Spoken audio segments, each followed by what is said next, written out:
Yes? What do you want to know? Maybe you can tell me what you do know to help me narrow it down a bit. Then you are not that far behind, actually. Do you want me to brief you? 3 days ago, the RCM Emergencies Desk received a report about a security guard who was found hanged in Martinez. An anonymous caller said there was a dead body behind the Whirling in Rags hostel cafeteria. The cadaver had been there for 4 days. No one had come to investigate. During that time, the victim had been stripped of his belongings. The caller did not identify him, but used the word lynching. There is an ongoing labor dispute between the local dock workers and the logistics company Wild Pines. I was told we should approach the death as part of this dispute. To find him or her is one of our tasks here. For now, all we know is that the tone was muffled using a device of some sort. The desk could identify neither the caller's age nor sex. There's a strong prejudice against involving the RCM in what's seen as union matters. The dock workers' union is the de facto police in Martinez. Now it appears they've started executing too. We cannot allow that.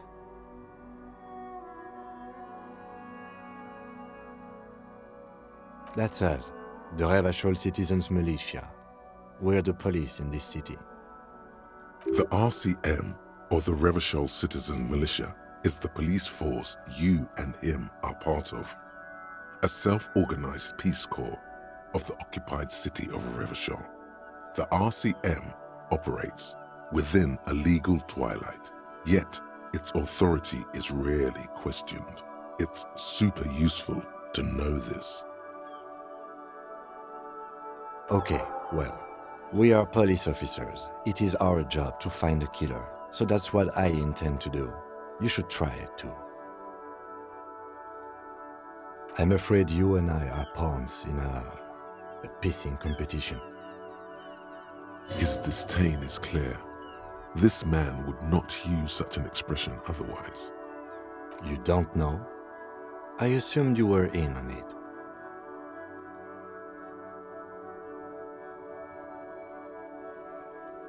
Better still than an imbecile cop-off.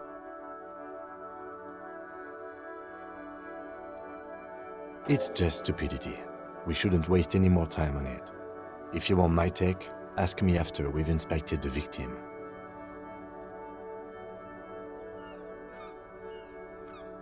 Was there anything else you wanted to know about the case?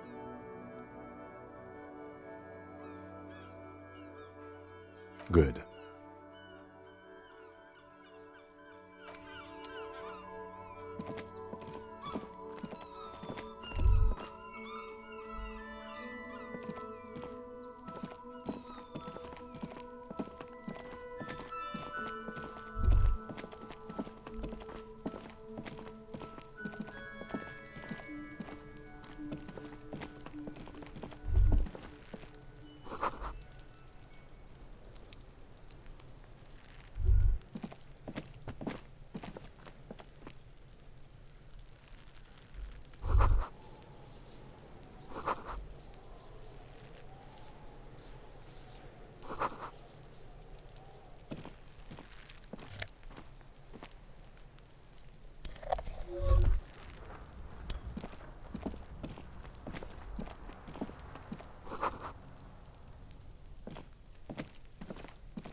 There are several footprints in the mud, left by work boots. Anywhere from 6 to 12 pairs have walked here. Maybe more than 12. No, 8 pairs of boots have shuffled back and forth in the mud. 1. Standard work boot, steel reinforced toes, number 46. 2. Standard work boot, steel reinforced toes, number 44. 3. Hobnailed work boot, steel reinforced toes, number 43. 4. Standard work boot, number 45 or 46? You don't know. It's a miracle you can tell the prints apart as it is. The cold must have preserved them. 5. Another standard work boot, steel reinforced toes, number 44. 6. An aberration, light as air, even pace, same make of boot, but number 41. Impossible to tell. Could also have been an adolescent. The gait is undeveloped. You're not bad. It's as if the whole world darkens. Everything else has a thin film of unimportance on it, and the tracks burn in the middle of it, in a strange, beautiful way. 7. The glowing outline of a standard work boot, number 46, but the imprints are twice as deep as the others. The weight exceeds 200 kilograms. 8. And yet another standard work boot, number 44. There's an aberration in the pattern of the sole, however. The right sole is smoother, more worn. How many? I was pretty off then. I counted 20.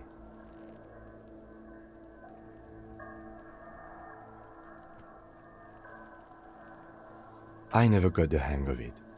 Hyperopia. Do you see anything out of the ordinary?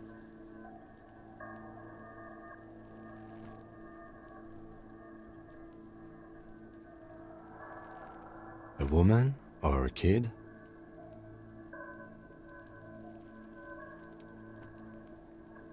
Understood. Anything else? 200? Could it be the combined weight of two people, one carrying the other who's tied up? Let's say a heavily built worker carrying a similarly built, soon-to-be-dead man. He might be right. 200 kilograms of living weight is unlikely. Possibly, yes. But why? Yes, they could have used a makeshift stretcher or just march him up to the gallows.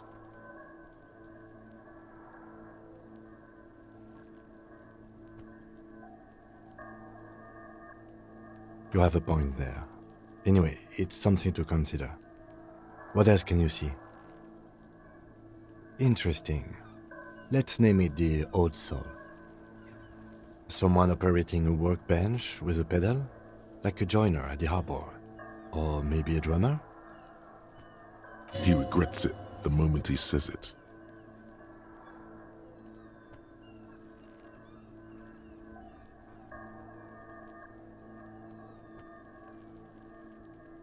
I don't know why I said that. We are not looking for a drummer. We are looking for a group of dock workers. Perhaps it could be a driver. A driver would wear out their right shoe before the left. The accelerator is on the right.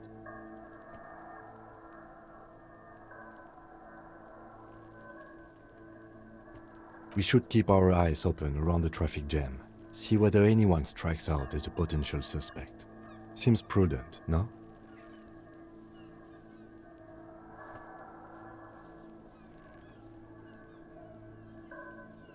You're right. Let's keep a low profile. A week, maybe? 7 days would fit the time frame provided to us by the caller, who reported the hanging.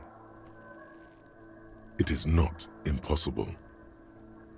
I pulled last week's forecast for coastal Havashon. 7 days below freezing. The day before, the day of his hanging, was the last warm day. Correct again. Sub-zero temperatures would preserve the tracks in a good state. The commotion here could have taken place a week ago. What do I think? A mob of people brought something heavy to the tree. One of them was carrying the victim. They shuffled around, especially under the tree. Then, after hoisting him up, they stood in a semicircle facing his direction. At first glance, this appears to be a lynching. Indeed, they all stood in a row here and looked at the tree. Yes, everything fit so well. Carried him over, hoisted him up, watched him hang. This is easy. Isn't it strange to have your assumptions confirmed like this? This is what someone whispering suggestions in your ear would like you to feel.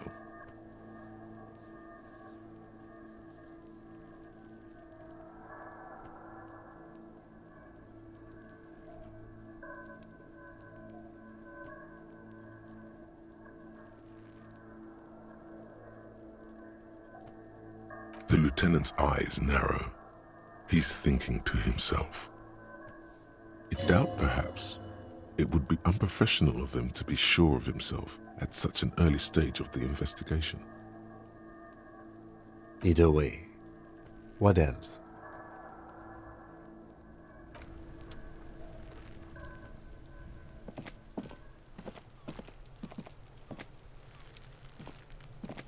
The corpse looks at you with bulging white eyes. The face around them does not look human. It's swollen and ready to burst. His lips are fish-like and his tongue like a ball gag in his mouth.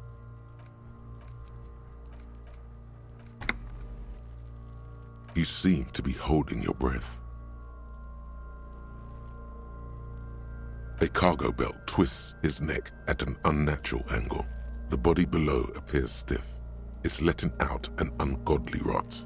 The smell seeps in even through your clenched nostrils. Active decay. It's okay to throw up, officer. No one is judging. He's about to blow! Cop's gonna blow, Kuno!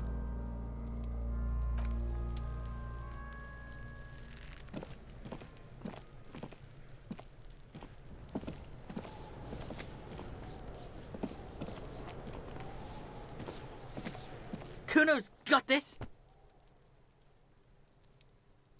If there ever was such a thing as an ugly kid, then this is it.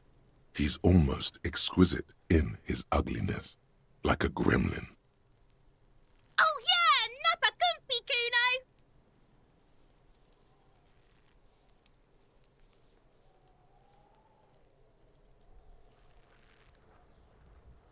Can't talk, pig! Shit's coming up strong! Throwing rocks! Shit coming up strong. That sounds good. Joyous.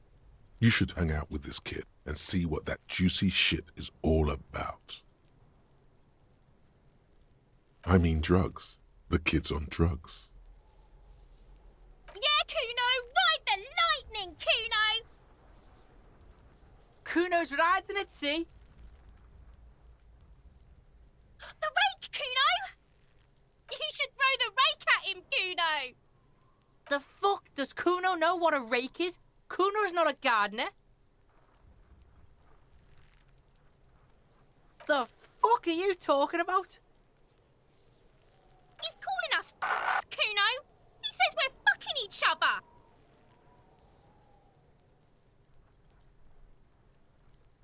We shouldn't do anything. I don't tempt such forces. You will see. The language these kids are using, pure unfettered id. There will be no reasoning with those creatures. Alright, entertain the Kuno. Show me what you got. What you got there? What you got, huh? Show me what you got.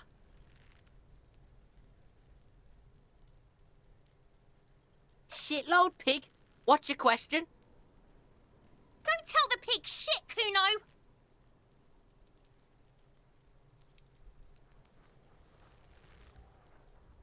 If I were to want to waste my time, which I do not, I would ask them who he is, how he got there, and the usual.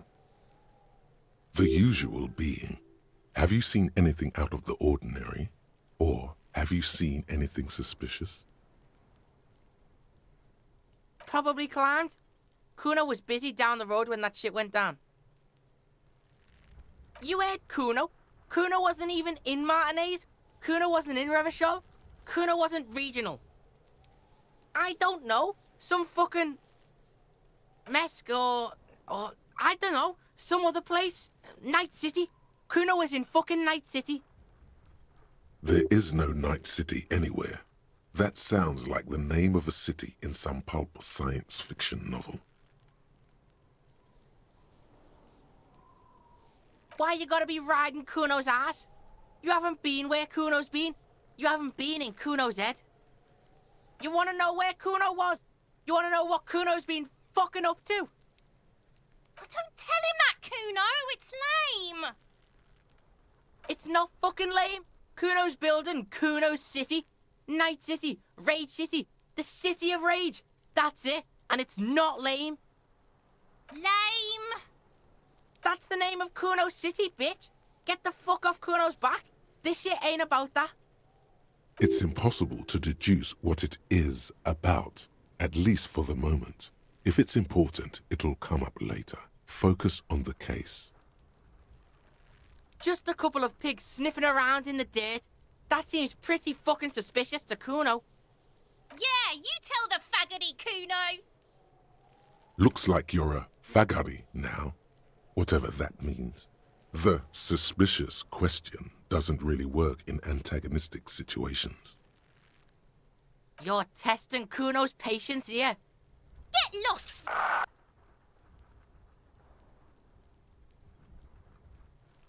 Kuno's Kuno, pig? It's always Kuno, never I. Clearly the kid's using the third-person perspective as a shield.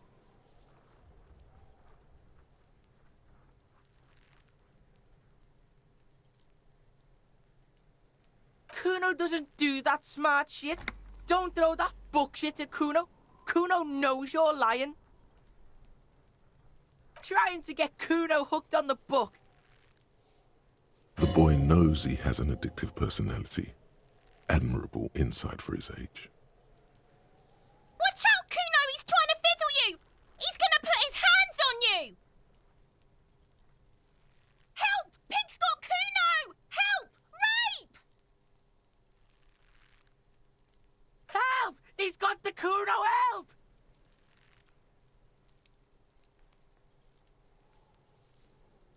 Help! He's digging his dick out!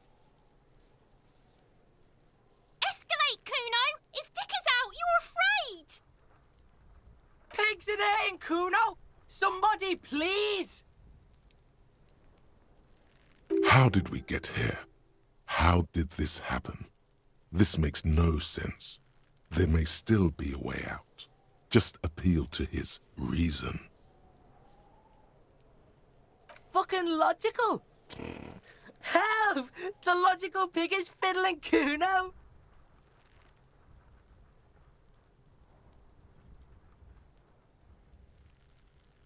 Help! Misters, help! He's having the time of his life. Total ecstasy. Fuck the pig. He's flashing Kuno! He's showing his genitals!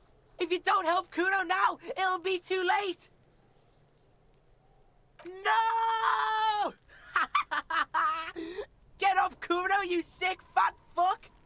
The nearly psychopathic way they could slip in and out of the act implies you're not the first victim.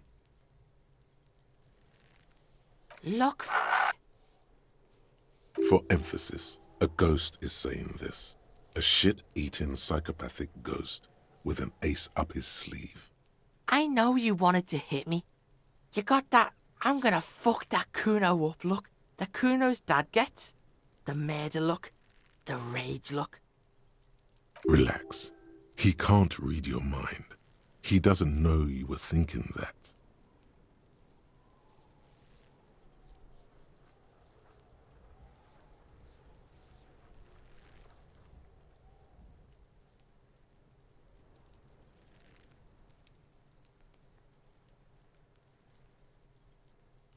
I know what you thought. I'm gonna fuck that Kuno up. I'm gonna shut that shit down. You know what? You should've, because now you're nothing. You're a joke to Kuno. Kuno laughs at you. King Kuno! The whole charade was about establishing dominance over you. You backing up means he's succeeded. Kuno turned you into his prison, bitch! You're gonna be in this shit with Kuno! No, you're not. We can just leave. Bitch, you're gonna be in this shit with Kuno forever! A peepo is a type of hat, by the way.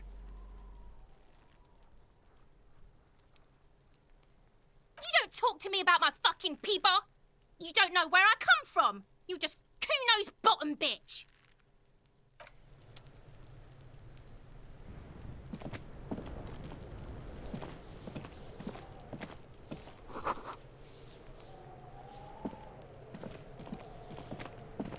This trash container is locked. The sliding lid has a padlock that says, "Whirling in rags."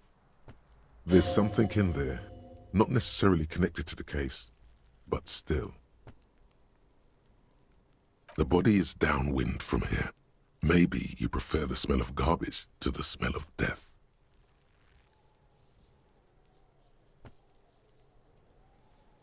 The lieutenant leans in to inspect the lock. We could try using a pry bar. There's one in my motor carriage, or we could ask for a key from the manager of the Whirling in Rags. He probably has one.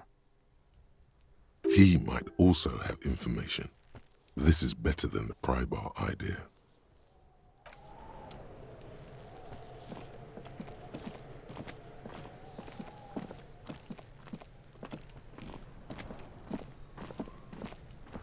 There he still is, looking right through you with his white eyes. The body below is entirely dedicated to that corpse smell. Emitting it is all it does now. The smell is repulsive. It pushes in from your mouth, more instant and more familiar than anything you'd expected, more fever than odor. It fills your mind, flushing you from within.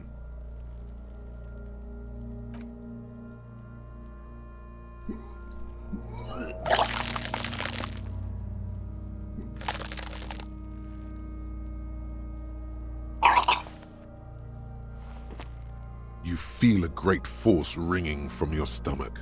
Your body curls and pushes it out, burst by burst, until a pool of vomit lies under your feet and your throat stings from the stomach acid.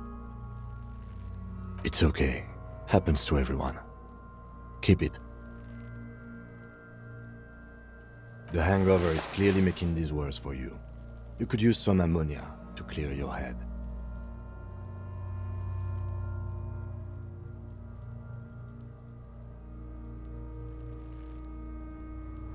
Sure you do. You just threw up a lot.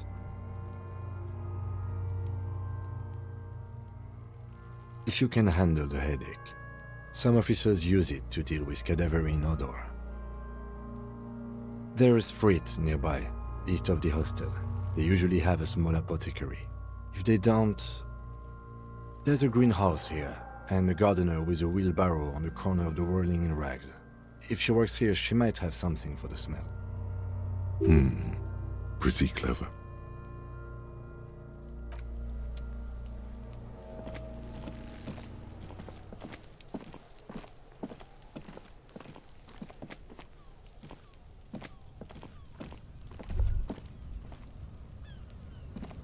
An inconspicuous pile of the roofing material Eternite.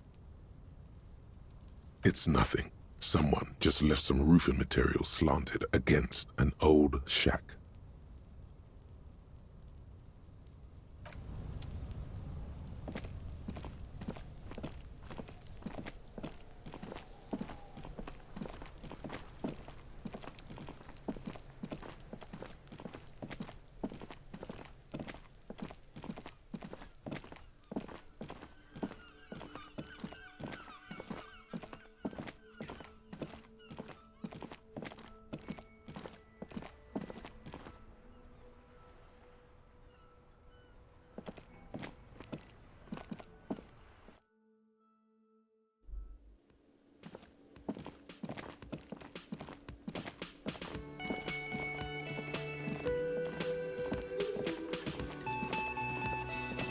The man with the unimpressive beard notices you approaching. He drops the ledger he was holding and turns to the lieutenant. Mr. guard, right? You run this place. Yes. I am Kim Kitsuragi from Precinct 57. This is an inter-district investigation, so joining me from Precinct 41... Fantastic.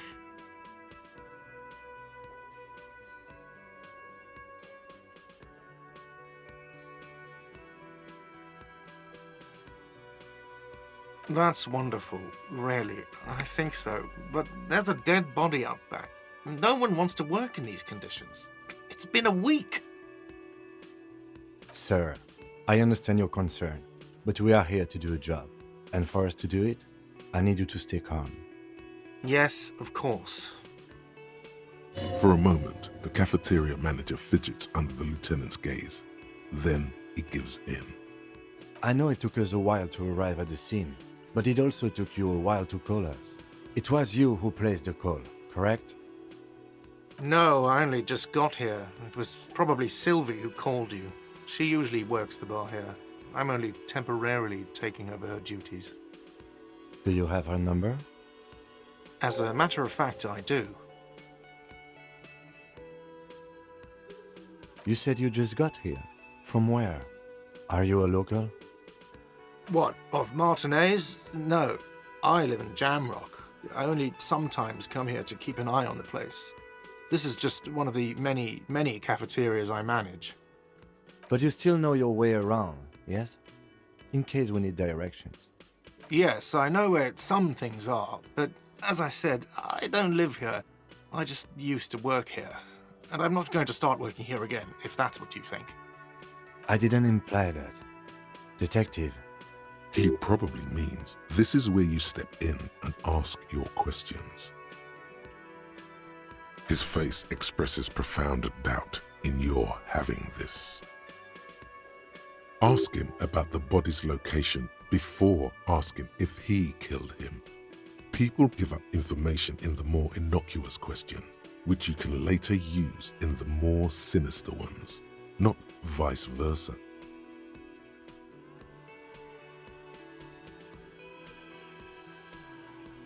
I don't know who killed him. I'm not the police. That's your job.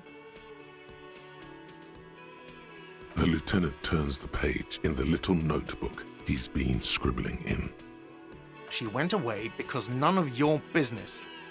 Have they not been telling you you're a cop?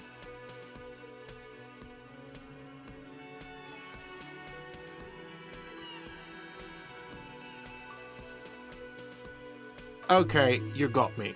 She went away because of the dead body out back. And because I asked for her number. That's why Sylvie went away. I hope you appreciate that. Thank you.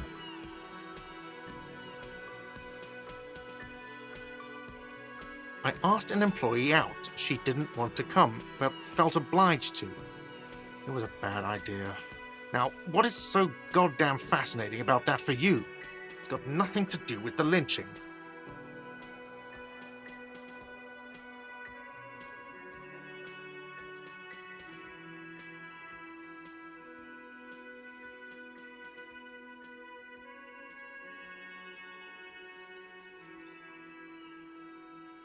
What?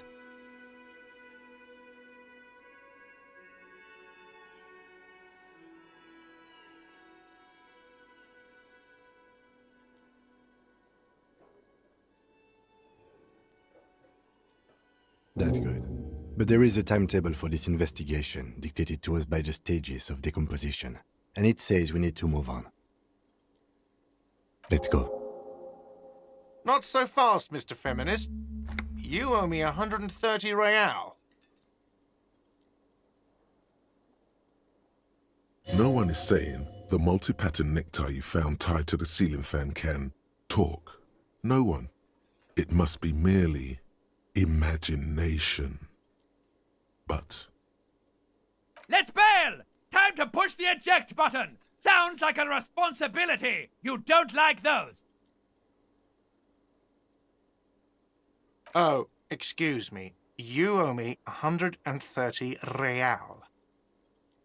the IIR, or Inter-Isolary Real, is the global reserve currency. Whatever part of the world you're in right now, it's safe to assume he means you owe him some money. Wow, you're a genius. Yes, that's right, money. You owe this establishment 130 real. Who does that clown think he is? Arrest him! No one is saying that! No one is saying that Ty can talk! That would be ludicrous! It's just that you should arrest him! It would be wiser! He wants to take your money!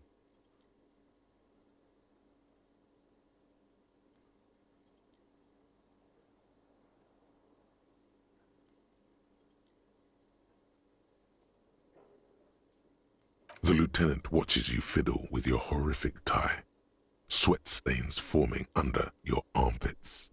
He puts his hand on your shoulder. If you don't have the money, it's okay. None of us are in this for the wages. That's cop 4. I haven't offered to pay because I don't have any money either. Let's see.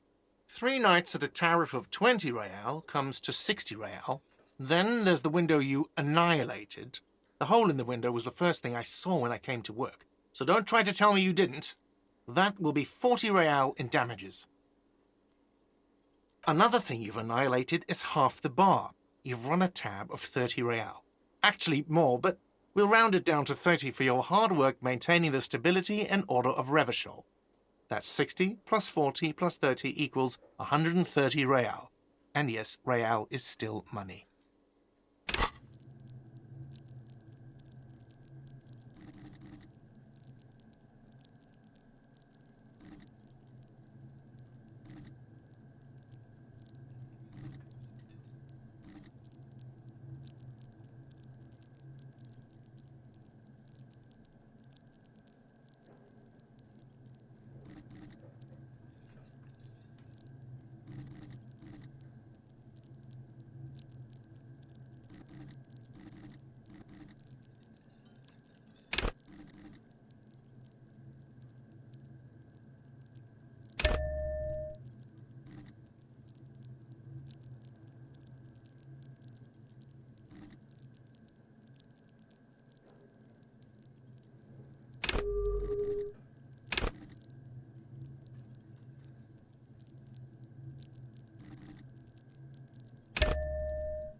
What are you, a philosopher?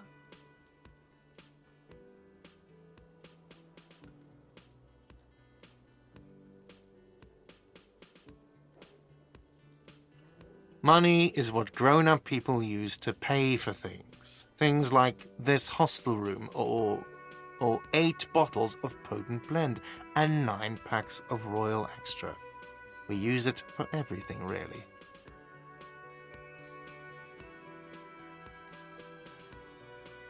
For survival, to pay me. Unless you want to become a hobo. Do you want to become a hobo? There's nowhere else to stay in Martinez and it's a cold spring outside.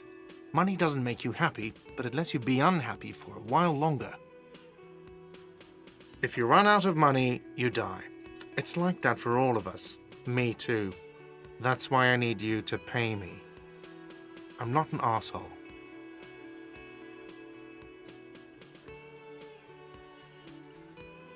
Are you serious? From your work? I don't know. You can take bribes, I guess. I'm sorry. I don't think cops can take bribes. Some do take recompense, but only to survive. There's a shuffle of nylon as Lieutenant Kitsuragi looks for something in the pockets of his orange bomber. I'm sorry, but he has to pay. I can't let him stay here any longer if he doesn't. If he doesn't have the money by tonight, then... Officer, maybe you're better off working this from home for now. You live in Jamrock, right? It's not that far away.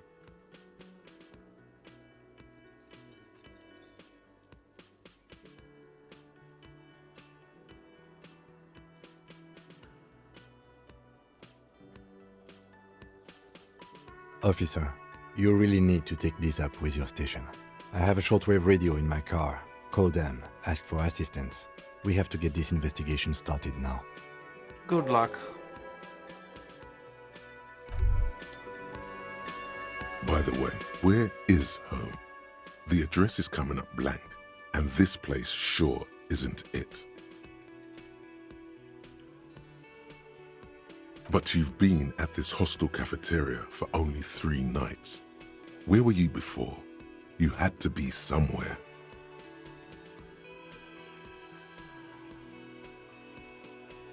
You don't really know, do you? South, maybe, doesn't sound like somewhere you can stay if you run out of money.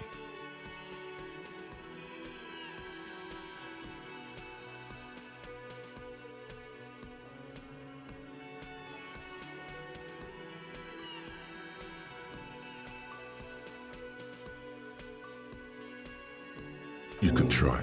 Run some addresses in your head when you get the time. Maybe a street or an apartment will appear.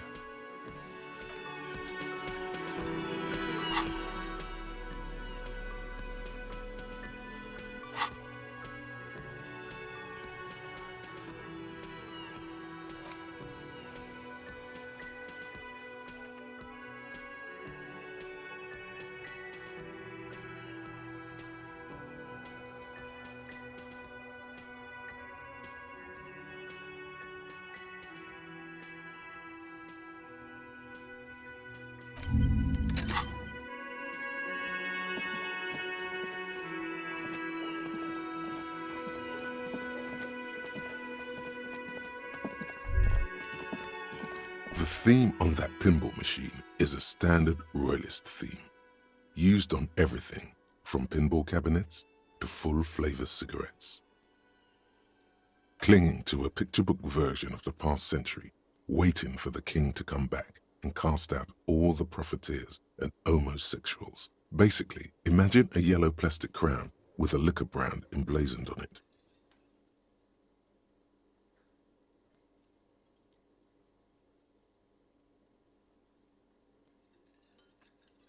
The contemporary period stands still. The fated carousel of progress that doomed the royalists is itself winding down. Our time is decelerating into what no one knows.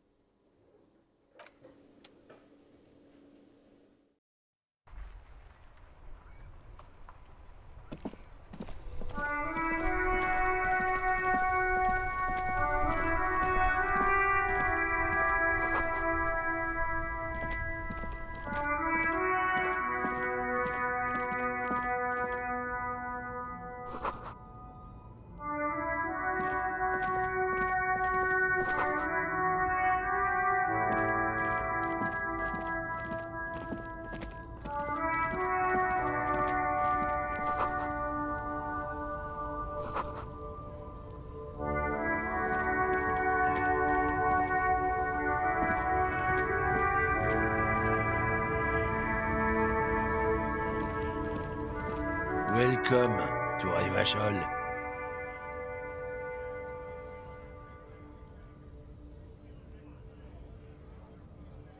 Don't you welcome to Revachol me. My grandfather came here from a 3,000-year-old racist isolationist culture, while your ancestors came to this island a mere 300 years ago. Every school of thought and government has failed in the city, but I love it nonetheless. It belongs to me as much as it belongs to you.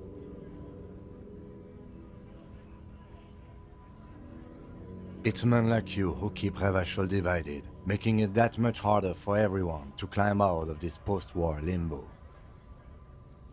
What he means is fixation on the Revacholian nation makes it harder for Revachol to actually attain self-determination.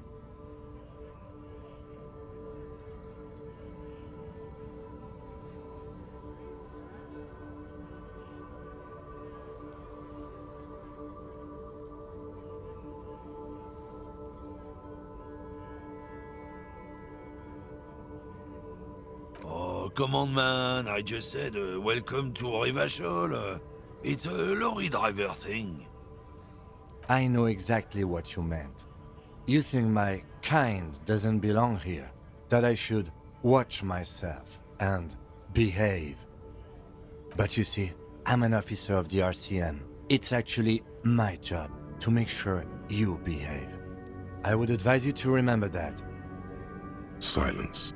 The air between them becomes tense. Your partner needs backup. Now's your moment to shine.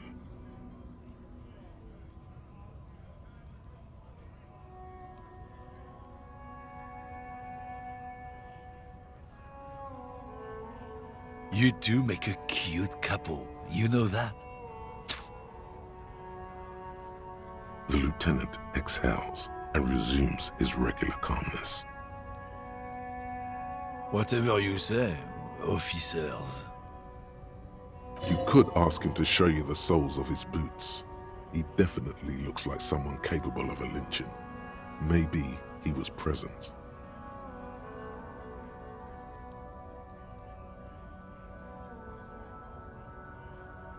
Been admiring the Stompers, huh? Sure thing. Check them out. On the bottom of the man's boots, you see an intricate tangle of treads with no immediately discernible pattern. It's Revachol.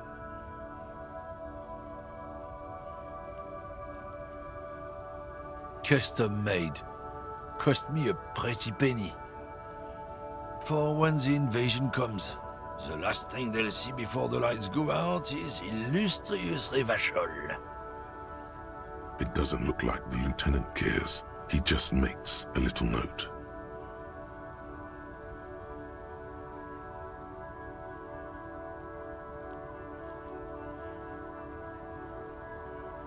No, it's not like that. You don't get it. It's when I kick them, you know? Oh, fuck it, it's too complex for you. Oh, not much anymore. I'm here to pick up some cargo, but the dock workers are on strike, so it's a sit and wait on your ass situation. Apples? Apples is exactly the kind of thing you'd say if you had something to hide. Look, as detective, I come from a long line of lorrymen. We got ancient rights and privileges. Oh, I'm here to pick up a load of fucking apples, man. Just regular, Koiko-picked apples. Koiko may be another derogative. For a person from Grad, you think.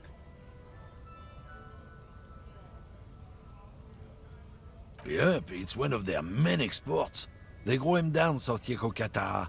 A beautiful place. Got great scenic vistas. In fact, Yekokata is a desolate wasteland whose name literally translates to Zone of Ecological Catastrophe. It features no scenic vistas and supports virtually no plant or animal life. Yeah? Says who? Then, I guess they grow apples somewhere else. You can never really tell with those Koikos. They're everywhere, except their own homes. He means the people living in Grad. Yeah, you know, Gradniks, Gradvolk, those degenerates from Grad. 'Cause that's what they're all called. Koiko Pichik, Loslav Koiko, Koikovich someone. Low self-esteem, those guys have. Mind you, they look Occidental, but they're not really like us. Hey, if the name and description fit by the very grace of nature, who am I to say otherwise? Apples. Oh yeah, they're a big deal. My great-grandfather was a carter. had a royal license and everything. We've tried to hold on to our privileges. Someone with a cart. What did you think it was? That's how deep into history our thing reaches. Before machines. Sure fucking is. We have a guild and everything, huh? Very ancient. Very prestigious. Goddamn right. They've been trying to fuck us out of our heritage in the name of profit. But when they try to replace us, they'll regret it. Trusting street thugs with their goods is going to fuck 'em right up the ass. Mark my words. Generations of practice ain't no laughing matter. It's about biological determinism, natural law, the sorting of the races. Not the most popular topic nowadays, with a coalition in charge and all. You might want to change the topic. That is, bury your head under the sand like common sheep.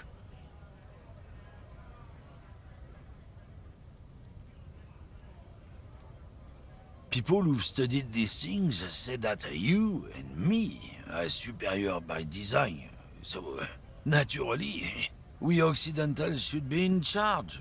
Obviously, you can see the merits in that. So, lately we Occidentals have experienced an unfortunate downturn when members of the superior race cease to believe in their innate superiority. They stop competing for resources. This concerns you, policeman, so you better be vigilant. The damn kips are showing up good lately. Same with the mosquitoes. And the other intruder species too. They're on the precipice of cultural victory. Cultural victory? What is this then? It's what the kips of Boogie Street are going for, right under our noses. And the others too, on the radio. Heard any chansons lately? Heard any motetos or leader? No. Dominating culture is how they plan to win. They say so themselves. It's true. Also, you need to realize the dangers of mixing races. Who knows what might happen if people don't stay in their birthplace? You might end up with a new sub-race, with unknown characteristics, leading to extra competition. That's why you've got to control the offspring.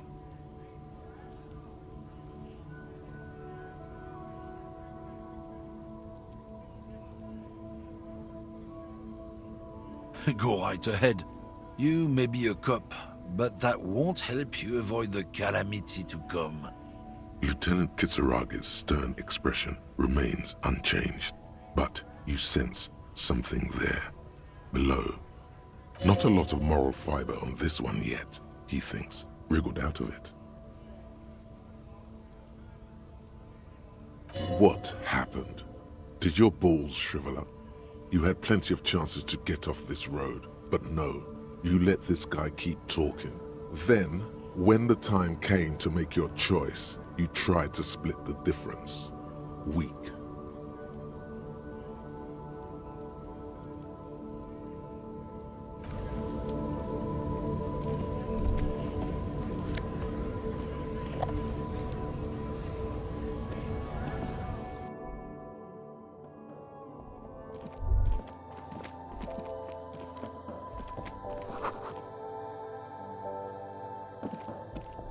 Welcome to Frit. Feel free to look around or something. Everything is out on the shelves. What's that magazine she's reading? You mean this? This is Pop Stars. It's got, like, famous people in it. It's not for sale. Looks like it also has something called Police de la Mode, featured on page 34.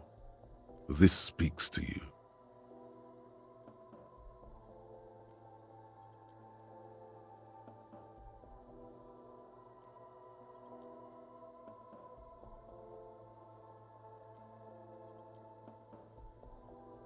Yeah, they're kind of boring, but, you know. Okay. I'm not really supposed to be chatting to anyone, but... She looks up from her magazine, eyes filled with tired ennui. Yes, what we have is there, in the medicine cabinet. Go take a look yourself. I don't really know anything. I mean, I know it's there, but I haven't seen it, so... Not really. No. I didn't know him at all. I don't know. No need to worry. It's just standard procedure for us to ask around. If you hear anything, let us know, okay? Okay. Uh-huh.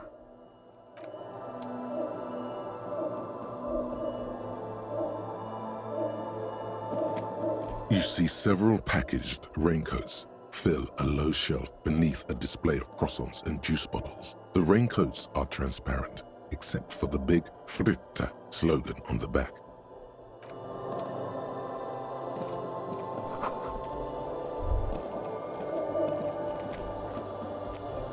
A small cabinet on the wall is filled with various medicine bottles, nasal sprays, and blister packs.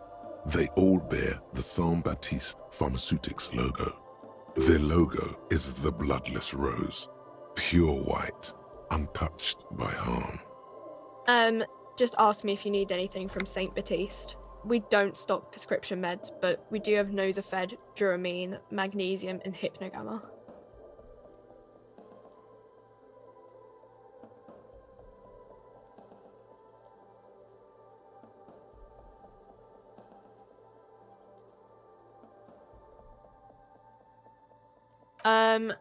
I don't know.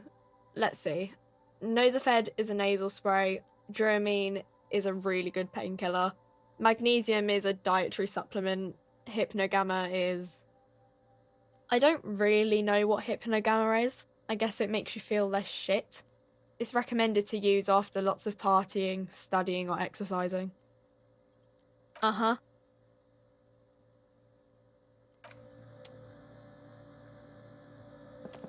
The tear machine stands in the corner.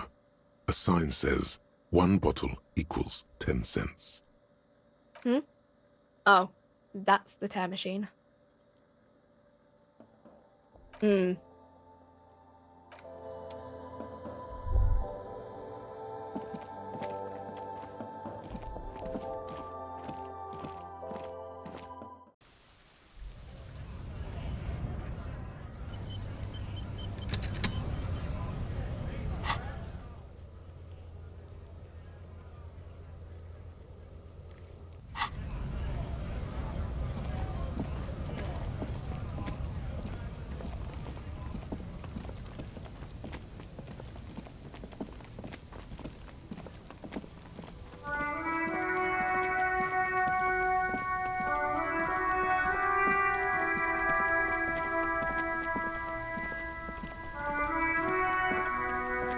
Inside, you see a set of steering levers, a radio microphone, a pull-out toolbox, and... This is Precinct 57. How may I assist you?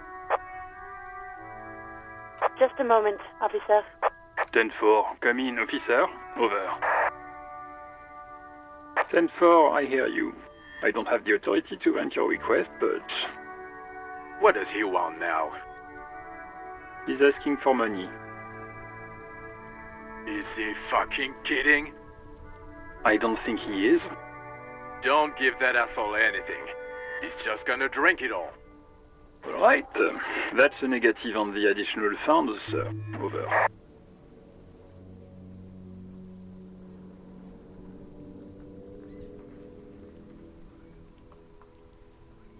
He says it's important to the case.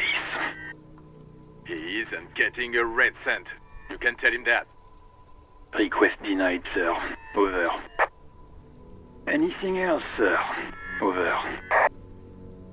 Roger that. 10-10. Over and out.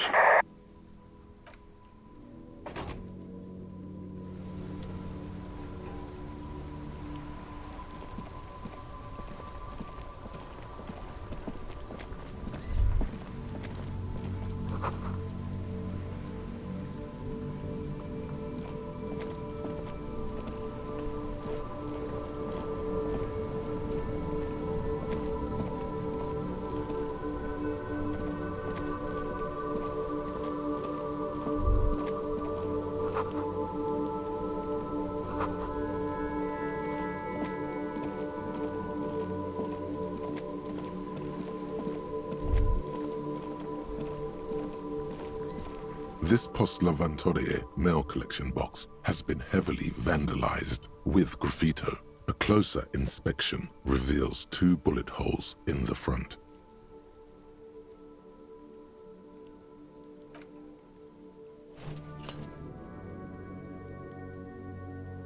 The box seems happy. Eat shit pig, fucked by the coon, and St. G with a crown have been scribbled on it. Jenny is a whore, and best set mailbox also.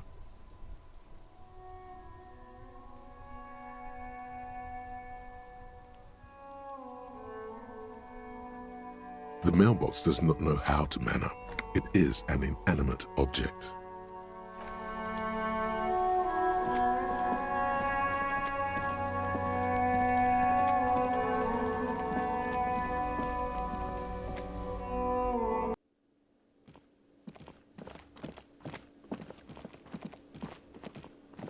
Can I help you? Mine? No, it belongs to the Whirling in Rags. Thank you for clearing that up. Why do you keep the container locked? Why? To keep the hobos and drunks out. That's why. And the neighbors too. They put their trash there and they don't pay for the garbage company. I thought as much. And are you the only party with access to the trash container? Well, yes. Us and the garbage disposal company. It seems a little callous, doesn't it? Something stirs in you. Prod at him and find out.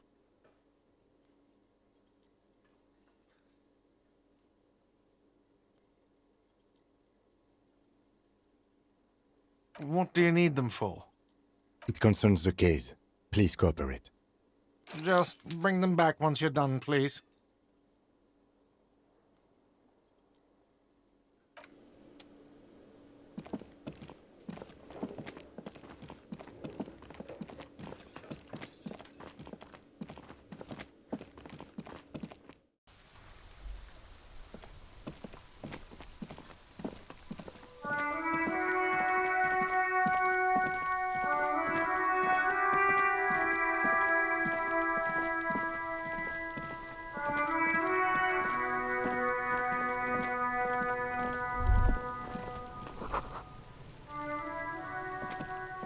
This trash container is locked. With a well-oiled crack, the lock pops open. It should now be possible to simply raise the lid. Don't. Maybe you shouldn't.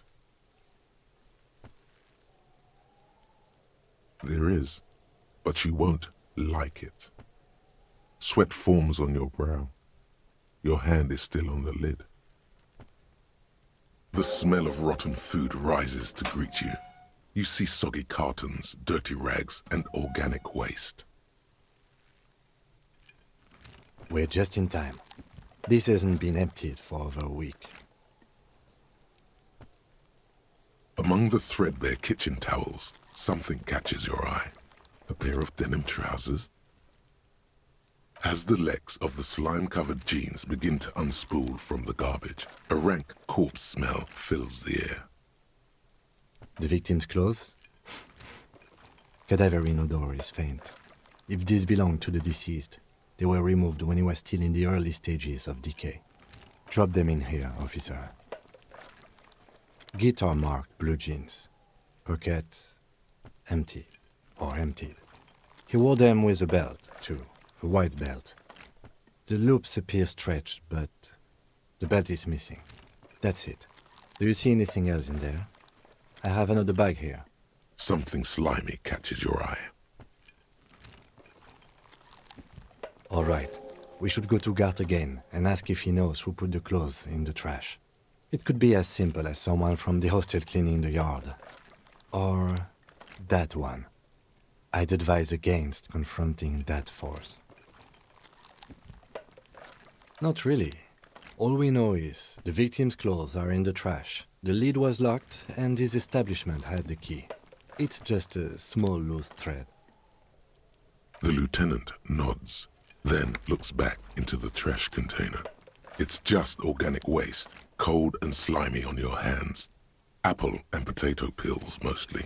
Unidentified sludge, and the occasional chicken bone thrown in for good measure. But hey, nothing. It's nothing. Nothing more to see here. What's this? A blue piece of plastic sticks out from the apple peels. It's shiny. Looks like the corner of something. Something larger. A clipboard.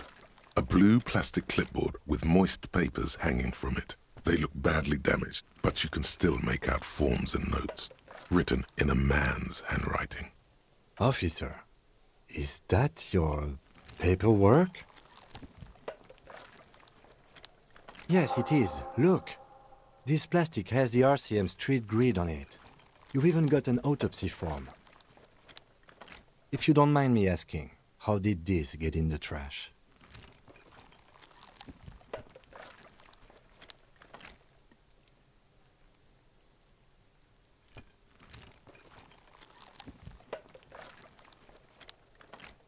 Boring. Try dangerous. You should do a thorough inventory of that. Be sure some has not fallen into the hands of the RCM's enemies, organized crime or worse. Official notes sometimes contain informants' names, even undercover operatives. It would also not hurt to start taking notes on the case. Now, tell me what your eagle eyes see. Or are we finished? You see milk and egg rest with one broken egg in it. Some pasta wrapper. Picking up the soggy packages somehow feels familiar. A box falls into pieces in your hands. Batiste Soleil cereal. There are plastic pasta packages below. And turbo noodles. Nothing of note, however. The container sounds a muffled gong. That's one thing off the list. I think we got it all.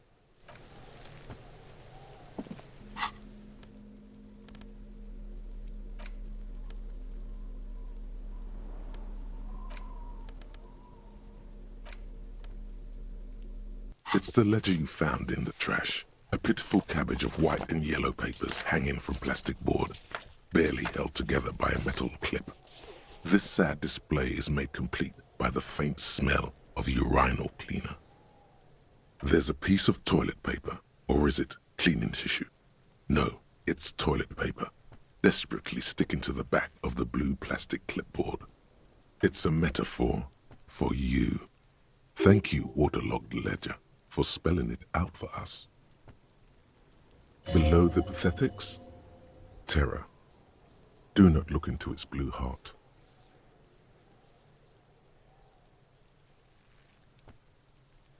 The acidic stench of rotting food is rubbed off on the cellulose. It now forms the base of the experience. This base surrounded by a faint air of spoiled meat, the stuff of death itself, and then sprinkled liberally with the citrus zest of toilet cleaner.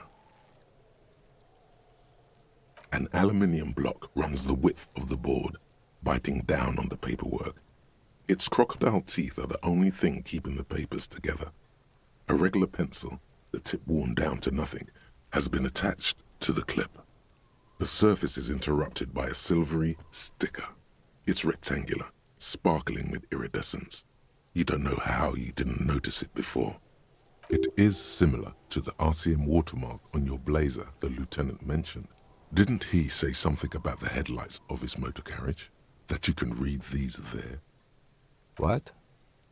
Yes, halogen watermark used for adding information to RCM property. It depends. Aside from an anti-counterfeiting stamp, mine has my station number and address. The information varies by date of issue. Maybe yours will have how many cases you've solved. How many years you've been on the force, he's thinking. It'll have that. Any capable light with the right wavelength will do. Yes, RCM vehicles have had lights tuned especially to reveal halogen watermarks. This means you can read the watermarks if you just turn the lights on. Okay. While a bunch of sodden papers sag from the clipboard in your hand, it's a sorry sight. They're not exactly white. They're yellowed in patches by sunlight and alcohol, and covered in dense blue handwriting. Ink escapes into watercolor patterns, reaching its tendrils across entire pages. The paper itself is checkered with faint red lines forming short paragraphs. Once in a while, there's a red stamp that exclaims, "Case files commit to paper." The case files themselves are plenty. You count more than 100 sodden, crumpled up, earmarked pages falling apart in your hands. They appear to be sufficiently organized and extremely dense, if mostly illegible. Work, strife, poverty, the Jamrock Quarter. These are handwritten logs of investigations dating back to January 51, this year. The exact number is hard to estimate due to missing pages and an odd naming convention. But there are at least 20, maybe 30 cases undertaken, not completed, mind you. It's the middle of March. You have attempted 2 cases a week on average.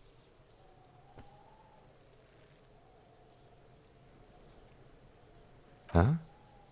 2 complex cases to undertake is a lot, yes. You really have to push yourself. I would not suggest it, lest you start making mistakes. 2? That's a lot. I didn't mean to say you are making mistakes, by the way. That was presumptuous of me. I prefer a normal caseload. It's a matter of method. Like a fan of gills, the checkered papers dry in your hand. The handwriting is extremely dense, if mostly illegible.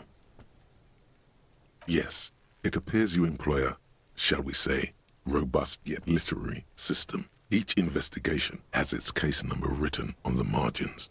Yet, still more tellingly, most are accompanied by a name. A title, one might say even. One that draws inspiration from Snoop fiction and Vespertine cop show staples. Yes, all caps. One is called The Next World Mural. Another, The Square Bullet Hole Murders. Another yet, The Unsolvable Case. Others appear more light-hearted. The guys on a couch in an unexpected location, and the murder at the Uka Parlor. Even the rare article-free collapsing tenement. Murder features prominently throughout. It's going to take an effort to piece these case files together, but it can be done. Once you're done inspecting them up close. There is, for precisely one more. 15 pages near the end remain untouched by the damage. The checkered grid forms a structure of passages, breaking the case into subtasks to accomplish. Once all the tasks are accomplished, the case is complete.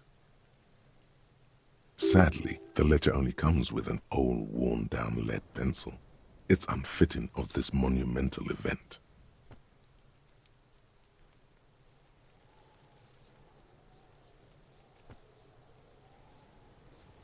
The lieutenant looks at his blue notebook. 2 fat, shiny pens hang from the binder, like large caliber bullets on an ammo belt. He is not really saying anything, just standing there, looking at them. Absolutely motionless at first, then animated slowly, imperceptibly even. The lieutenant begins to browse his notes again, leaving you to the case files. The threat has passed.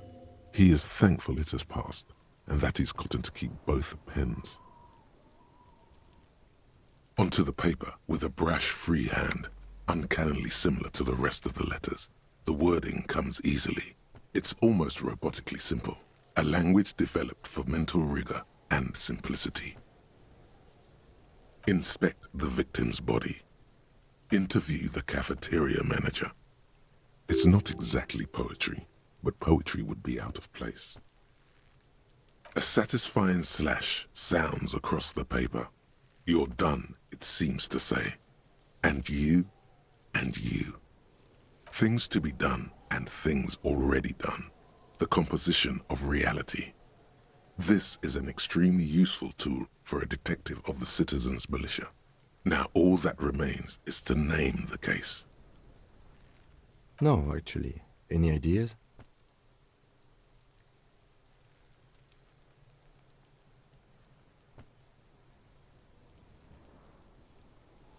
Great. That's great. That's actually what I was thinking too.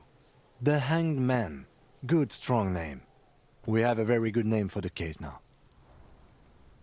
I'm going to start calling it the Hanged Man. It's good we sorted this out. You don't exactly close them, so much as distance yourself from the smelly papers. They're a little further from your nose now. It's proving to be harder than expected. You just don't have the intellectual rigor to patch the quilt back together. Try again later.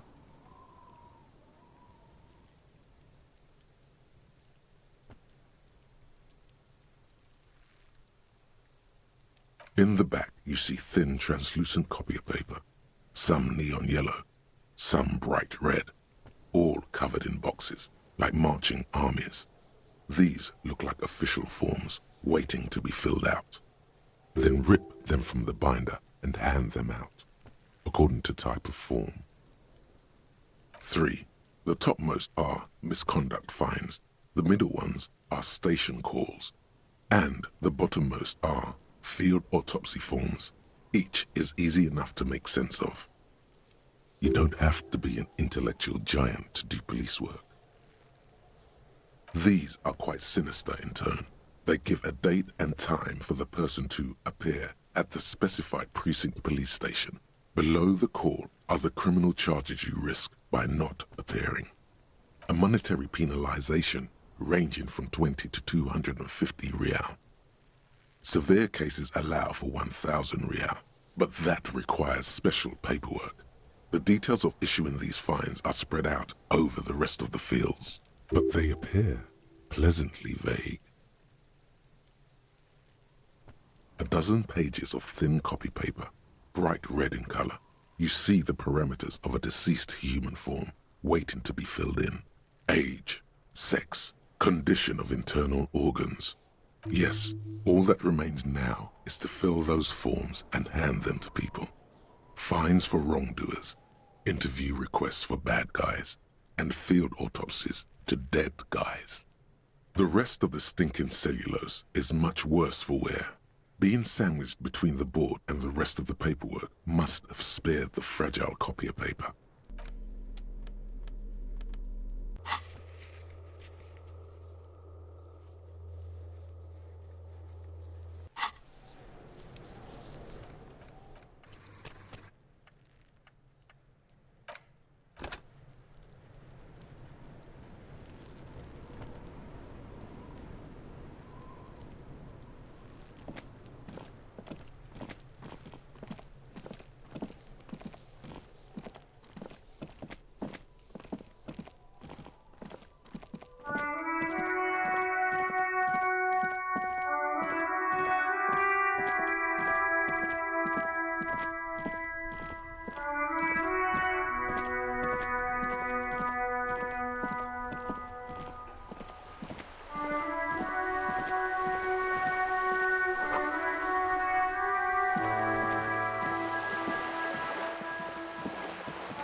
This coin-operated viewer is facing southwest.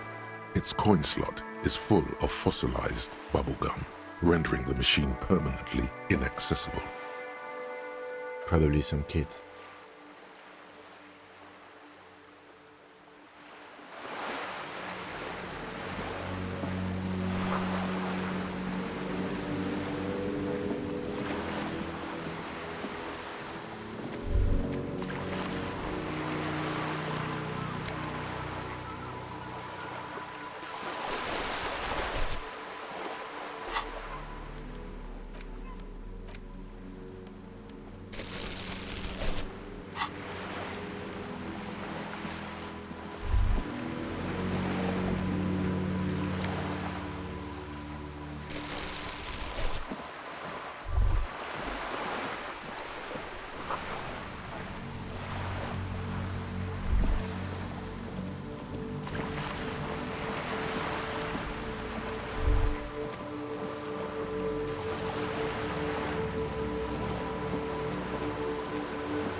This coin-operated viewer is facing south.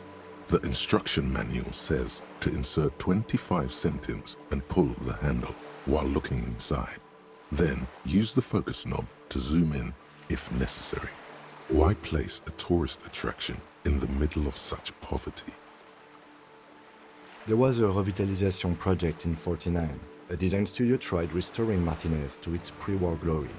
It didn't stick. They got as far as the street lamps and the statue on that intersection. Then something went sour. I suspect that something was Everard Clare, the union leader. He muscled them out. It's how it usually goes around here. We should have done something about the union 10 years ago. That ship has sailed, officer.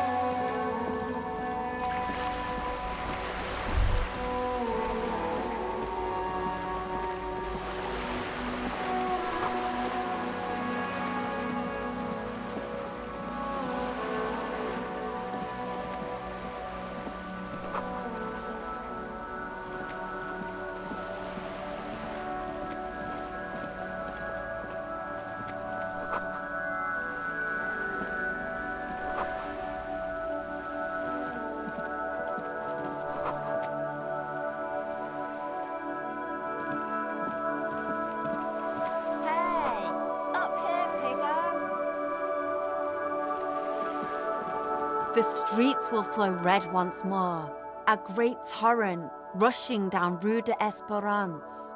You wait and see. The streets will not flow red with anything. Who are you? I'm Cindy the fucking Skull. What else do you want to know? Date of birth, blood type, the last time I was tested for Hep C.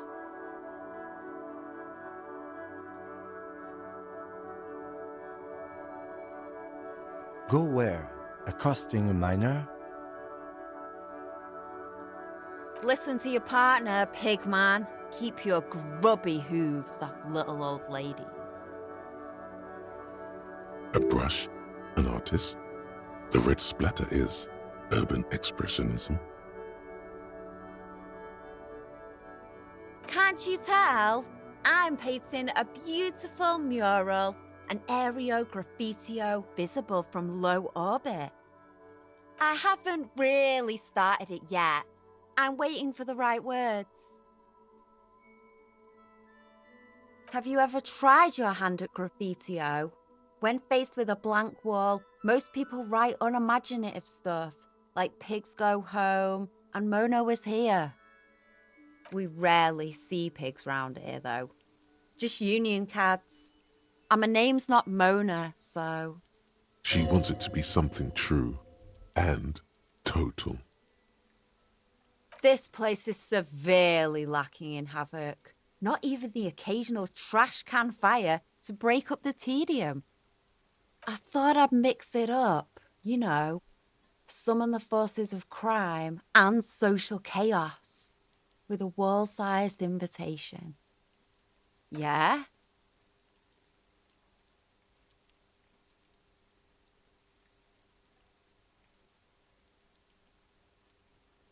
Let's be realistic. What are you going to do? Climb up there? You heard your partner, Piggy. I'm unstoppable. The lieutenant furrows his brow at another one of your eccentricisms. Hatred? Disgust?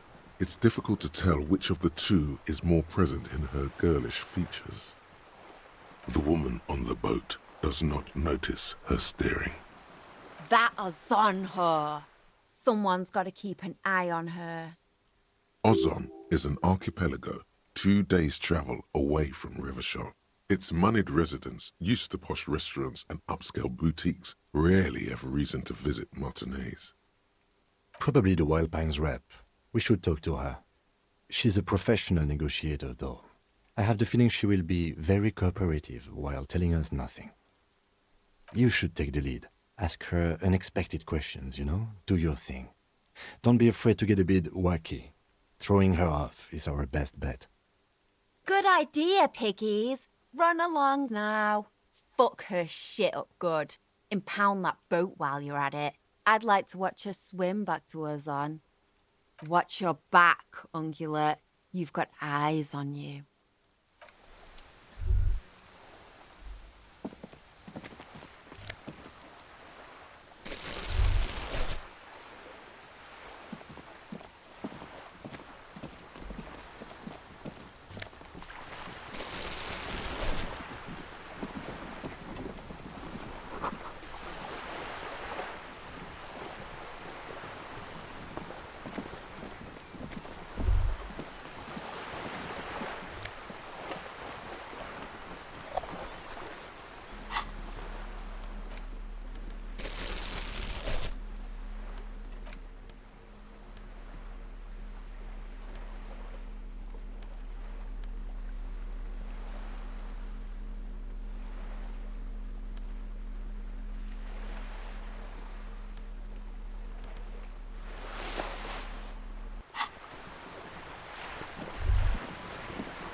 A striking woman leans against the cabin top of her sailing boat, smiling as you approach.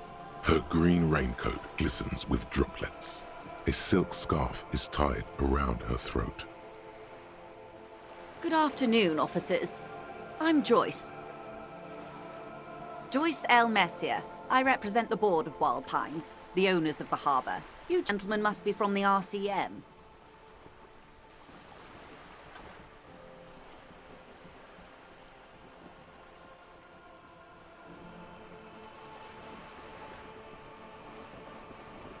I'm glad to see you here. I was dispatched to handle a strike, not a lynching.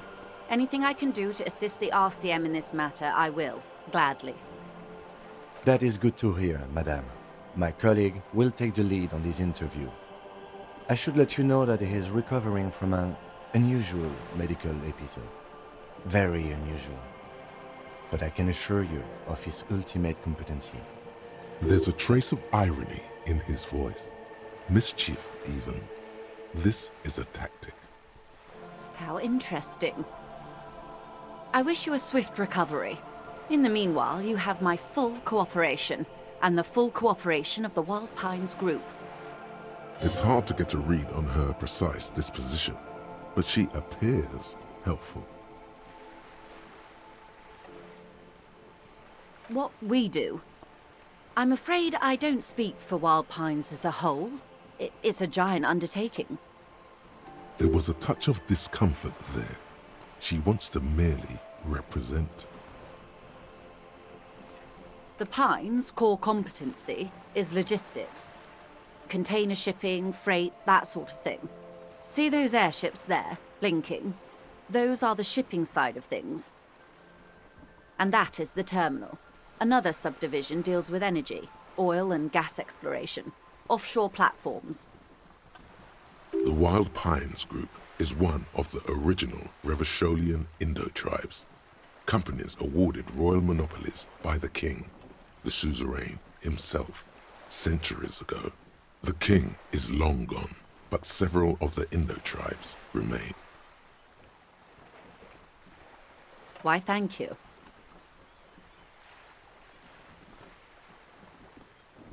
I'm not at liberty to discuss the company balance sheet, but I can tell you that last year, the company booked more than 20 billion real in revenue.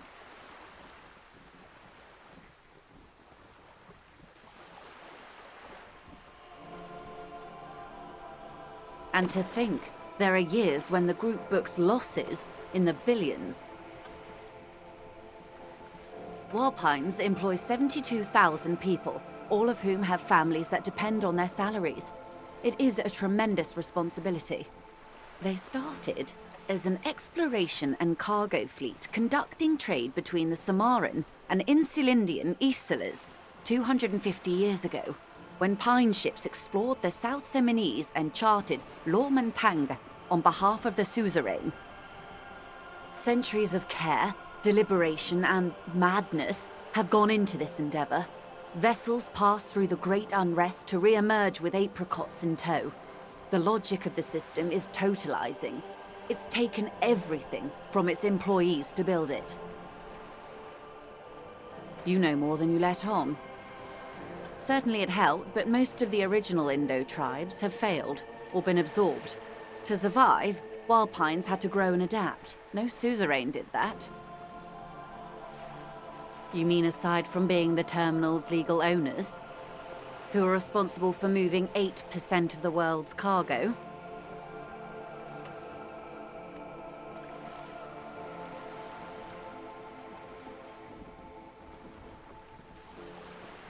There are no minor cogs in the system.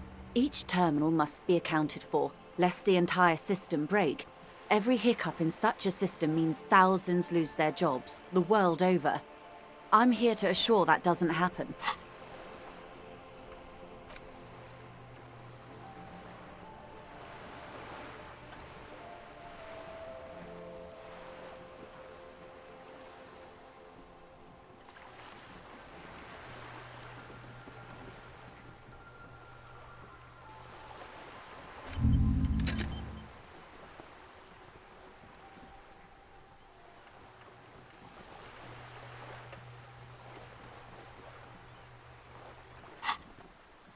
With your help, hopefully, says her warm tone.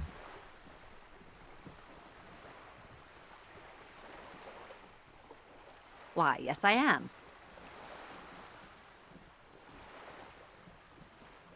The boat?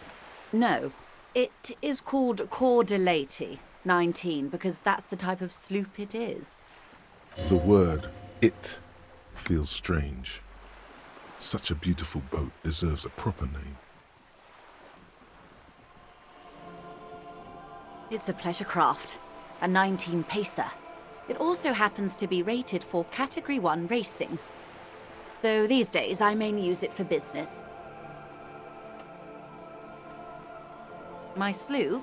I like it a lot. It's the eel's hips, baby. I'm enjoying this part of the interview. It has so little to do with the murder we're investigating. I really do, the lieutenant thinks. Is she thrown off yet? He's looking at the woman, assessing her.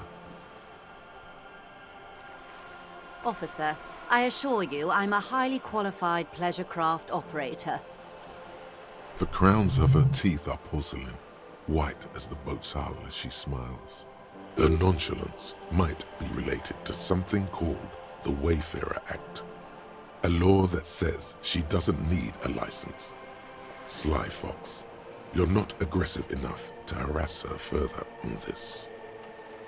Good.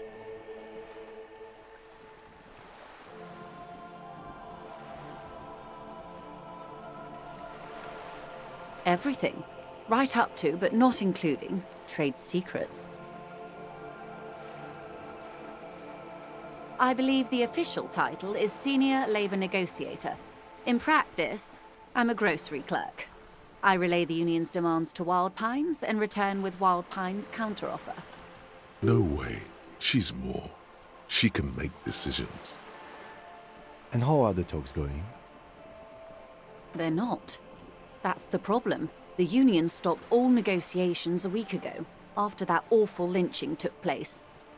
Now they won't even let me into the harbor. There's a 2-meter 20 racist behemoth blocking the gates. What can I say? The union employs a giant covered in tattoos. A racist giant. I guess that's part of their big tent organization now. Let's say I was not making the kind of progress I'd hoped for when I first arrived. And when did you first arrive? I arrived 3 weeks ago. Yes, in the middle of February. The bay was still partially frozen then. I prefer to do these things on site, like the RCM.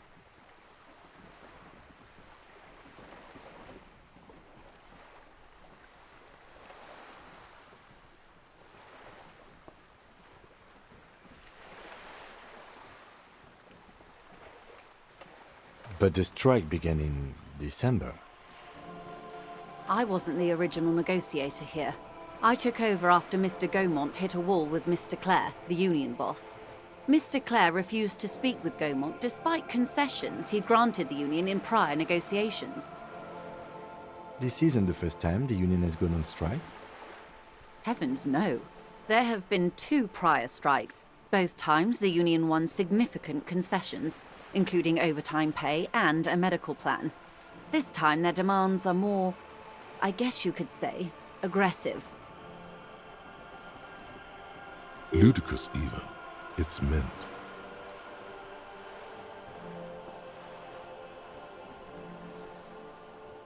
There are leaflets everywhere, and banners. What did they say again? Oh yes. Every worker, a member of the board. Most of the workers probably don't know what that means.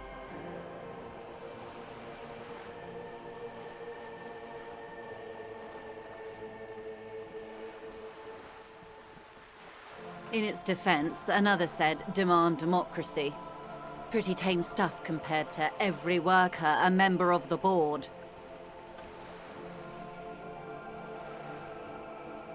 Fortunately, they explained it. Every time the Wild Pines group makes a decision about anything, it needs the signature of each of the 2,200 workers in its Martinez terminal. Just so you understand, this is but one of 22 terminals owned by Wild Pines. Essentially, not only are they kings of the company, they are also kings of the 72,000 employees of Wild Pines Group.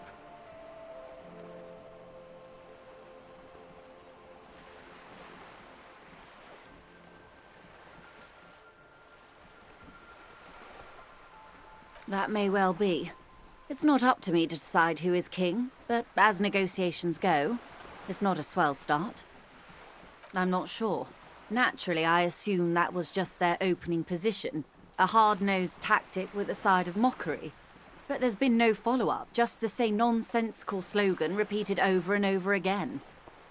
And now, people are getting lynched, I hear. Behind the whirling in rags. A disastrous situation if there ever was one. Excuse me, from whom did you hear about this lynching? I first heard it from the bowyer at the gates. The one whose very name advertises his aversion to work. I think he said it was, "Call me mañana." This checks out. Everard Clare is a man of the utmost integrity. If you can say one thing about him, it's that he always puts the interests of the workers first. Of course not. Everard is fantastically corrupt. I imagine he has a thick, viscous goo where you and I have blood.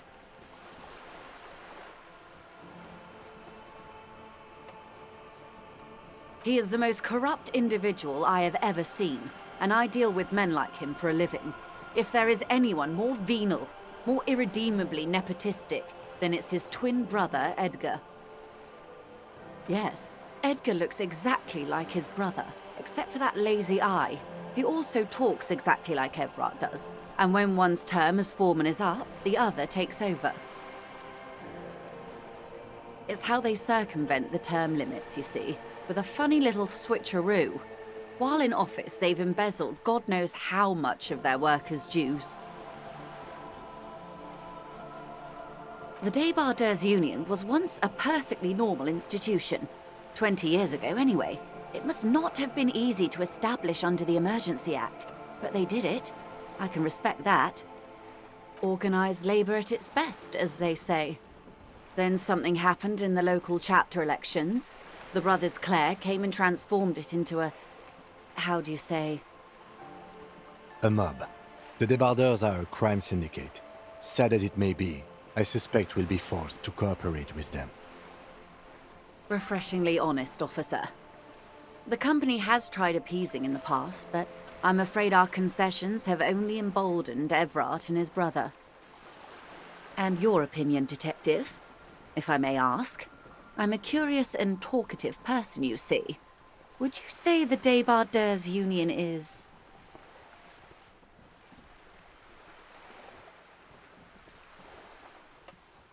thank you for being candid.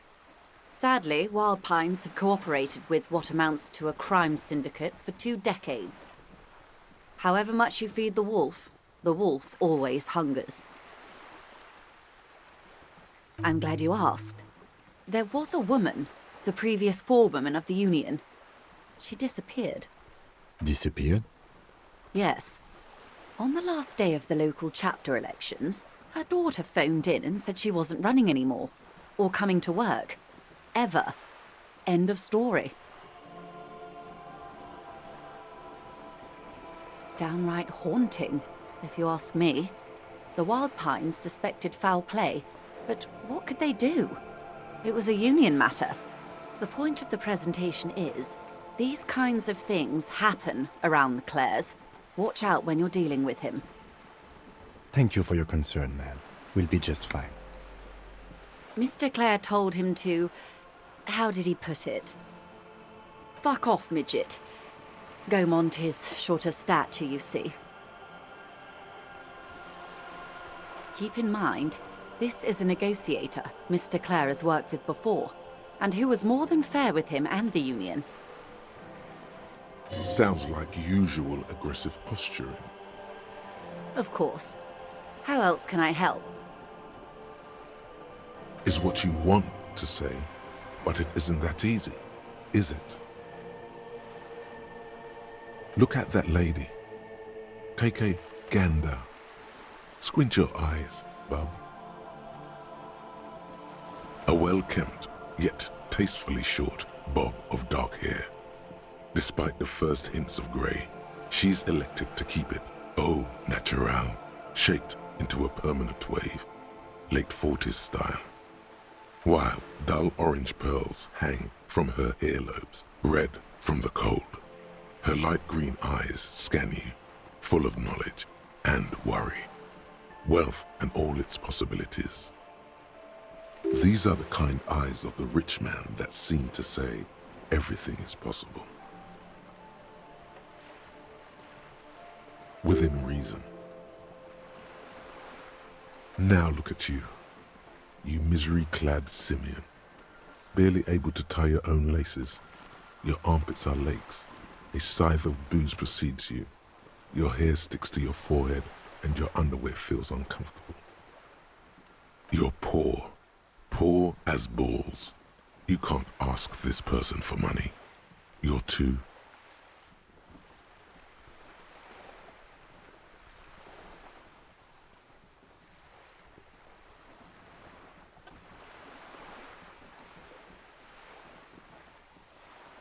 Yes, you should be able to take care of yourself, not grovel at her beautiful feet, dishonoring yourself and your organization with this request. Oh God, the lieutenant is here too. Do not dishonor the force. As I was saying, if there's any way I may be of assistance, please don't hesitate to ask.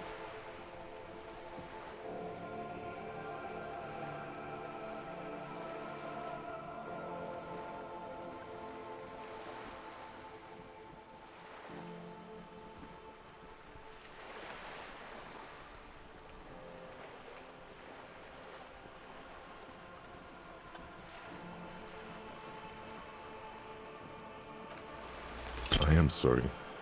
It just doesn't come out of your mouth. What does is... surprisingly eloquent, really.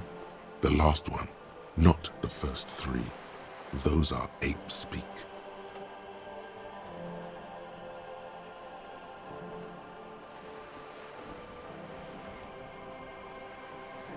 My, why'd you say that?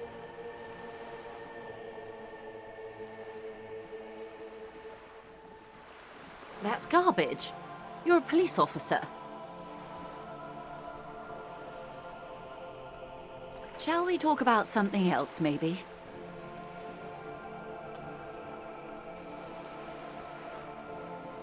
Quite a few things, I'm afraid. The information I'm to share with you includes sensitive trade secrets. For the sake of my employer, I have to ask for your names and badge numbers. Of course, ma'am. We should have introduced ourselves. I am Lieutenant Kitsuragi from Precinct 57.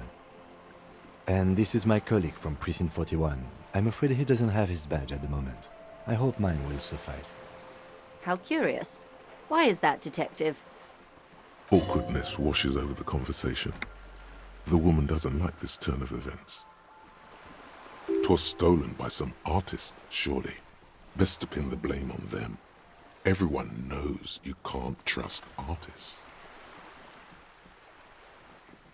Everyone knows you can't trust artists. They're nearly as bad as clowns.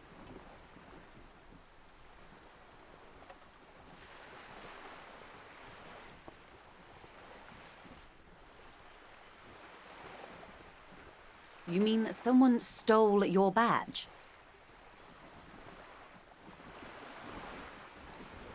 Some Arlequinos, you say? I'm afraid what I need to tell you is anything but fun. I really need to discuss it, however, with the RCM, and I need your badge for that. Unbelievable, sire. Even the Arlequinos didn't work.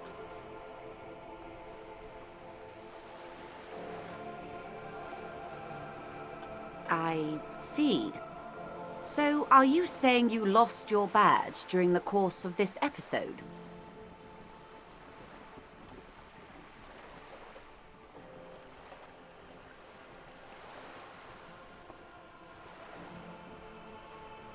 Oh dear. Some kind of encephalopathic amnesia. I don't even know how to respond. I do believe you, naive as that may sound.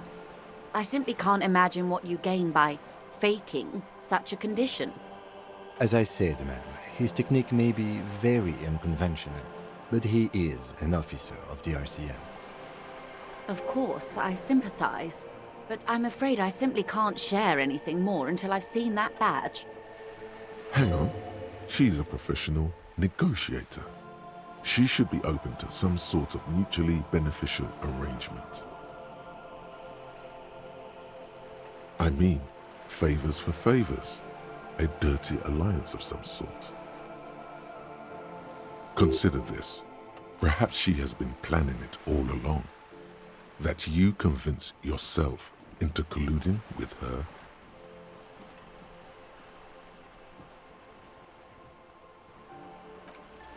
Easy. Just offer her a favor. Like I said, nice and dirty. I will be frank with you. If I'm going to break protocol, I need to be able to justify it to my superiors.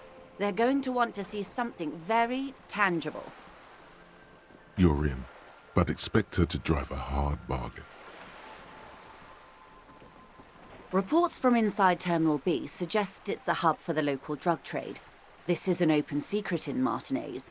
The Union controls the terminal, so it goes to reason. The company has tried looking into this matter before, to no avail. Perhaps someone with your authority and resources might turn over the right stones. Or you can recover your badge, though if I may be blunt with you, it sounds like that may be a lost cause. Detective, a word in private before we continue.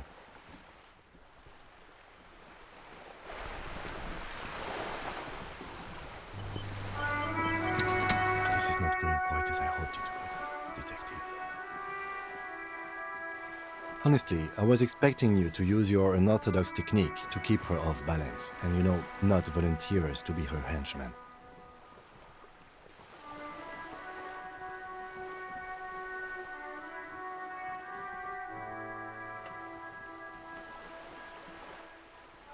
This woman is running circles around us. She might have known about your misplaced badge all along, or she's simply an adept improviser. Either way, we've played straight into her hands. He doesn't let it show, but there is a limit to how much the consequences of your unprofessional behavior can cost the investigation. Maybe this is all her plan. She might have heard about you.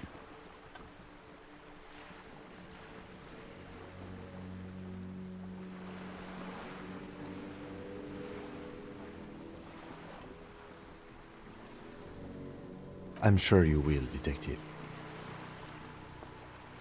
I wouldn't go that far. Her reaction did come off as sincere to me.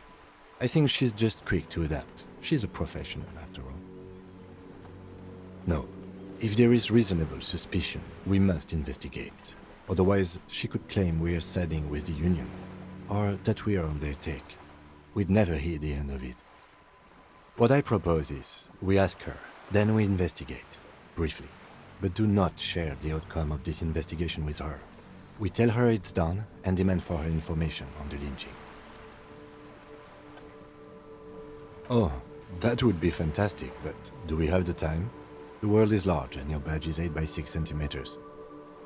The situation might have changed drastically by the time you locate it. Time is of the essence. You could request a new one from your station, but that would literally take months.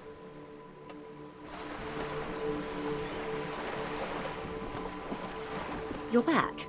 Good. What can I help you with? It's quite straightforward. Someone is using Terminal B to smuggle raw ingredients from the Samar and Isola into Revachol with the Union's blessing. Wild Pines has suspected it for years. Ingredients for what, ma'am? Meth and dextroamphetamine, GBL and various synthetic psychedelics. Honestly, it might be quicker to say what you can't make from the stuff. Yes, after they clear the terminal, we lose track. The actual production is taking place at various sites in and around Jamrock Quarter, north of here. Wild Pine seems to be well apprised of the local drug trade, ma'am. Do you mean to say the Union also produces the product? Sells drugs, I mean? We're in logistics. It's our business to know. And no. As far as the company knows, the Union does not produce it. They transport the ingredients for a cut. Yes, but you won't get anything out of Evrat and the Dockworkers Union. Still, every chain has its weak link. The handoff. The motor lorries at the roundabout. Precisely. Someone needs to move the ingredients from the harbour into the city. Once they reach Jamrock, they're distributed to a network of local manufacturers well beyond our grasp. But in transit, they're vulnerable. How convenient that they're stranded like beached whales at that roundabout. Perhaps you've noticed that a number of lorries are tangled in a traffic jam at the roundabout just now. Interview the drivers who are still hanging about. One of them might be waiting for a crucial shipment. I'll be explicit. If you find this driver, I will share company secrets with you. Uncovering Union secrets could also give you an upper hand when dealing with them.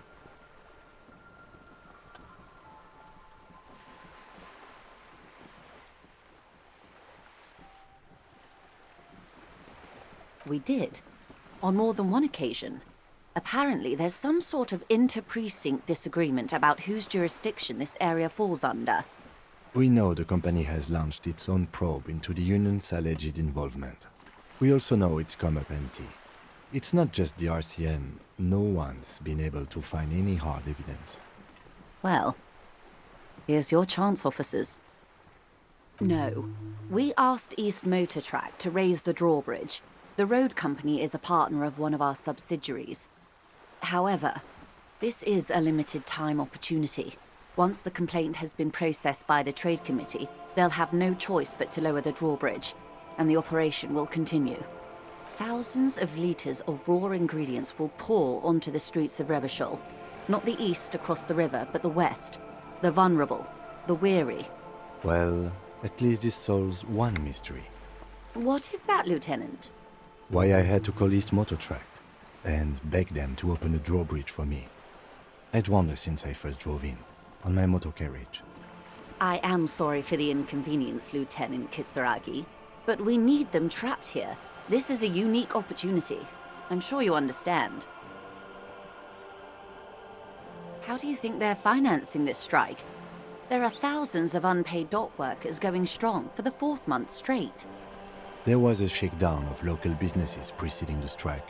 Many were squeezed to bankruptcy to fund it. With all due respect to these desert cacti, the contents of a few cash registers cannot provide for 2,000 men. The local businesses can scarcely provide for themselves. Precisely. Smuggled out of that very gate at night, most likely, then loaded onto lorries and driven to Jamrock. You simply need to find one driver who will open up to you. It sounds like she tried looking into it herself, though she's clearly not the type your typical lorryman would confide in. The two might even be connected. Or not. Though, if you have evidence to the contrary, I'm eager to hear it. As eager as I am to share it, Lieutenant, once the job is done. Yes? Excellent. According to my reports, there are at least 3 lorry drivers lingering near the roundabout. Hopefully one of them will know something. It may come to nothing, or it may just blow the case wide open. I can keep the drawbridge up for a few more days at least. You should have the time you need. In the meantime, let me know if there's any other way I may be of assistance. Of course, Detective.